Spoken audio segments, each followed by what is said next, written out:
सेतु बंधन। वानर सेना के समक्ष विशाल समुद्र लहरें मार रहा था और उसे पार करना एक बहुत बड़ी समस्या थी। राम के क्रोध से भयभीत होकर समुद्र ने स्वयं वहां आकर बताया कि सुग्रीव की सेना में नल और नील कुशल शिल्पी हैं। उनके नेतृत्व में समुद्र पर सेतु बांधना संभव हो सकेगा। इतना बताकर समुद्र वापस चले गए। समुद्र की बात सुनकर वानर नल ने श्री राम से कहा, प्रभो, मैं विश्वकर्मा का औरस पुत्र हूँ और गुण में उन्हीं के समान हूँ। मैं महासागर पर पुल बांधने में सर्वथा समर्थ हूँ, इसलिए मैं समुद्र पर सेतु का निर्माण करूँगा। नलनील असंख्य वानरों को लेकर सेतु निर्माण के कार्य में जुट गए। उनके आदेश के अनुसार वानर सेना बड़े-बड़े वृक्षों को उखाड़कर समुद्र तट पर एकत्रित करने लगे। देखते देखते वहां साल, अश्वकर्ण, धब, बांस, कुटज, अर्जुन, कर्णिकार, जामुन, अशोक आदि वृक्षों का एक विशाल गगनचुंबी ढेर लग गया। इस प्रकार सागर के किनारे वृक्षों तथा शिलाओं के दो विशाल पर्वत बन गए। इसके पश्चात उन्होंने बड़े-बड़े शिलाखंडों को समुद्र में नलनील के निर्देशानुसार डालना आरंभ किया। उन शिलाखंडों एवं वृक्षों को शिल्पकला में चतुर नलनील सेतु का रूप देते जा रहे थे। इस प्रकार उन्होंने अधिक परिश्रम करके पहले ही दिन 56 कोस लंबा पुल बना दिया। दूसरे दिन उन्होंने और भी अधिक फुर्ती दिखाई और 84 कोस लंबा पुल बनाया। फिर अतुल परिश्रम से तीसरे दिन 92 कोस लंबा सेतु बनाया। इस प्रकार निरंतर परिश्रम करके उन्होंने 400 कोस लंबा पुल बना डाला। अब नलनील के प्रयत्नों से 40 कोस चौड़ा और 400 कोस लंबा मजबूत पुल बनकर तैयार हो गया। समुद्र पर सेतु बन जाने के पश्चात श्री रामचंद्र जी ने हनुमान की पीठ पर और लक्ष्मण ने अंगद की पीठ पर बैठकर सेतु पर होते हुए विशाल सागर पार किया। उनके पीछे पीछे संपूर्ण वानर सेना भी सुग्रीव के नेतृत्व में समुद्र को पार कर लंका में पहुंच गई। इस सेना के लंका में पहुंचते ही राक्षसों में भयानक हलचल मच गई। वे लंका दहन की घटना को स्मरण कर भयभीत होने लगे। उधर रावण ने शुक और सारण नामक मंत्रियों को बुलाकर उनसे कहा, हे चतुर मंत्रियों, अब राम ने वानरों की सहायता से अगाध समुद्र पर सेतु बांधकर उसे पार कर लिया है और वह लंका के द्वार पर आ पहुंचा है। तुम दोनों वानरों का वेश बनाकर राम की सेना में प्रवेश करो और यह पता लगाओ कि शत्रु सेना में कुल कितने वानर हैं, उनके पास अस्त्र शस्त्र कितने और किस प्रकार के हैं, तथा मुख्य मुख्य वानर नायकों के नाम क्या हैं। रावण की आज्ञा पाकर दोनों कूटनीतिज्ञ मायावी राक्षस वानरों का वेश बनाकर वानरों सेना में घुस गए, परंतु वे विभीषण की तीक्ष्ण दृष्टि से बच न सके।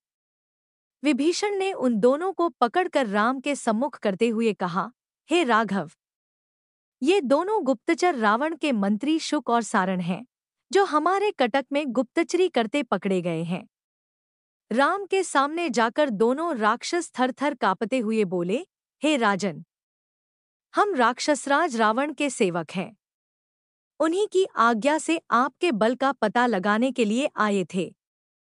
हम उनकी आज्ञा के दास हैं, इसलिए उनका आदेश पालन करने के लिए विवश हैं। राजभक्ति के कारण हमें ऐसा करना पड़ा है, इसमें हमारा कोई दोष नहीं है। उनके ये निश्चल वचन सुनकर रामचंद्र बोले, हे मंत्रियों, हम तुम्हारे सत्य भाषण से बहुत प्रसन्न हैं। तुमने यदि हमारी शक्ति देख ली है तो जाओ।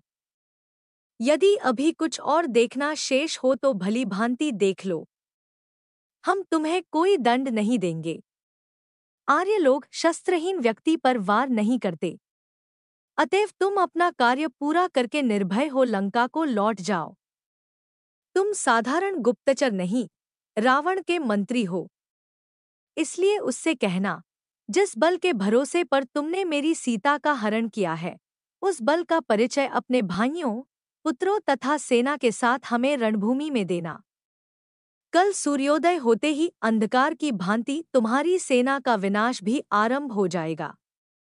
श्री रामचंद्र जी के वचनों से भयरहित हो उनका जय जयकार करते हुए शुक तथा सारण लंका में पहुंचे और रावण के सम्मुख उपस्थित होकर बोले, हे स्वामिन, हमारे वानर सेना में प्रवेश करते ही विभीषण ने हमें पहचान कर राम के सम्मुख उपस्थित कर दिया, परंतु राम ने हमें निःशस्त्र दूत समझकर छोड़ दिया। अब रही वानरों के बल की बात, उसका पता लगाना संभव नहीं है, क्योंकि उनमें प्रत्येक के मन में आपके विरुद्ध क्रोध तथा घृणा की ज्वाला धधक रही है। उनसे बात करना ही संभव नहीं है, किसी बात का पता लगाना तो बहुत कठिन है। राम ने कहलवाया है कि सूर्योदय होते ही वह राक्षस सेना का विनाश आरंभ कर देगा। अब आप जैसा उचित समझें वैसा करें। दोनों मंत्रियों के ये वचन सुनकर रावण क्रोध से उबलते हुए बोला, चाहे कुछ भी हो जाए, मैं किसी भी दशा में सीता को वापस नहीं करूंगा। मुझे विश्वास है राम अपनी सेना सहित युद्ध भूमि में मेरे हाथों से अवश्य मारा जाएगा। मंत्रियों के उत्तर से संतुष्ट न होकर रावण ने कुछ अन्य गुप्तचरों को छद्मवेश में वानर सेना में भेजा। उन्होंने बड़ी चतुराई से संपूर्ण जानकारी प्राप्त करके रावण को बतलाया कि राम ने अपना सैनिक शिविर सुवेल पर्वत पर लगाया है। उनमें जाम्बवंत नामक ऋक्ष सबसे दुर्धर्ष एवं तेजस्वी है। उसके अतिरिक्त 3 वानर सबसे अधिक बलवान और पराक्रमी हैं। उनके नाम सुमुख, दुर्मुख तथा वेगदर्शी हैं। नलनील उस सैनिक टुकड़ी के अध्यक्ष हैं जिसने समुद्र पर सेतु बांधा है। अंगद अपने पिता वाली से भी अधिक तेजस्वी एवं बलवान है। उसके अतिरिक्त सहस्त्रों अद्भुत शक्ति संपन्न पराक्रमी वानर हैं। राम और लक्ष्मण तो जनस्थान को नष्ट करके अपने बल का परिचय आपको दे ही चुके हैं।